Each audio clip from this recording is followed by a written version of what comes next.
Forget the layoffs. The collapse already happened. Junior tech roles in Europe, down 73%. Entry-level finance, down 46%. Data entry, down 63%. But unemployment barely moved. Because AI isn't taking jobs. It's taking something more dangerous: your power to say no.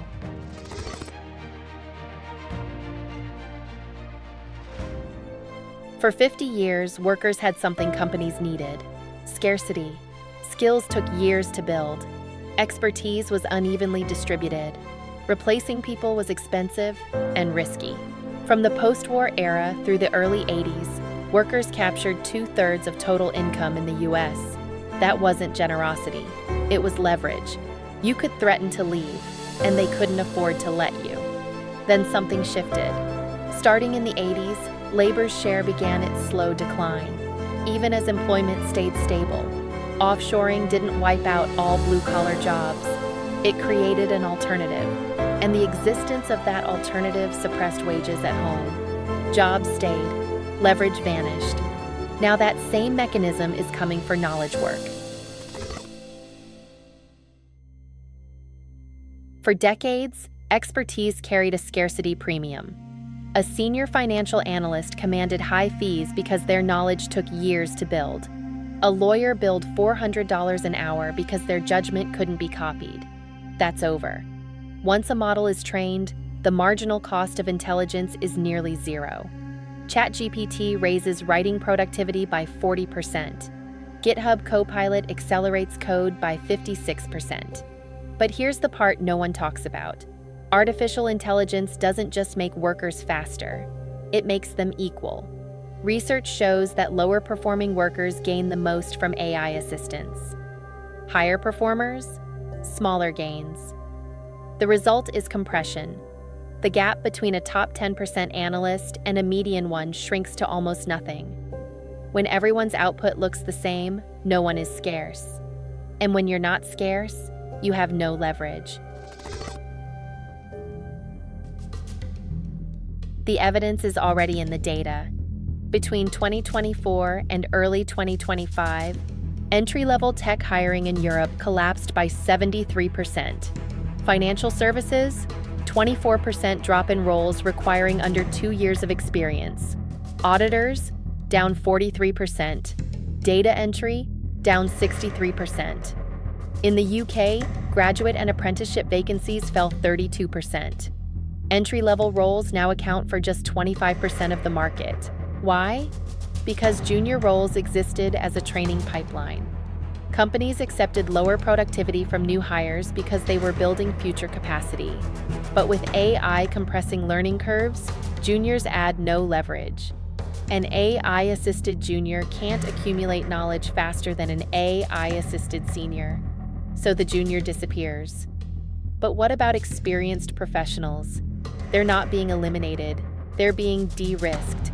Fractional executives now earn 60 to 70% of full-time salary for 20 hours a week. That market grew 57% between 2020 and 2022. 72% of CEOs plan to increase fractional hires next year. Companies used to pay for permanent senior talent because that created commitment. Now they pay for output on demand, rotating executives like replaceable modules. And the productivity gains? Firms are keeping them. Productivity growth averaged 1.75% quarterly since the pandemic. Real wage growth? Lagging behind. Tech sector earnings surged 20% year over year. Hiring? Flat. Free cash flow at major tech companies is growing 22% annually, despite constrained headcount. The economy doesn't fire you. It just stops needing to negotiate with you. So who gains leverage? Not workers, owners. OpenAI projects $12.7 billion in revenue for 2025, a 243% jump. Anthropic is on track for $2.2 billion. These firms are capturing the scarcity premium that used to belong to human expertise. The labor market is splitting in two. On one side, system owners, employees at frontier AI labs, people with proprietary data. Those who control the infrastructure, they still have leverage because they control bottlenecks. On the other side, everyone else. System users. They access the same tools as everyone. ChatGPT, Claude, Copilot. They compete on commodity pricing, and they cannot defend scarcity. Skills depreciate, leverage compounds. The divide isn't between workers and machines, it's between those who own the systems and those who rent access. This isn't just economics, it's identity. A marketing director with 20 years of experience described it this way: "My role, my knowledge, my experience didn't count as much anymore.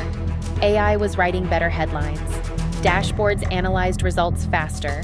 Tools managed processes more efficiently than I ever could." For decades, the deal was clear. Invest in credentials. Climb the ladder. Extract rents from scarcity. That contract is breaking.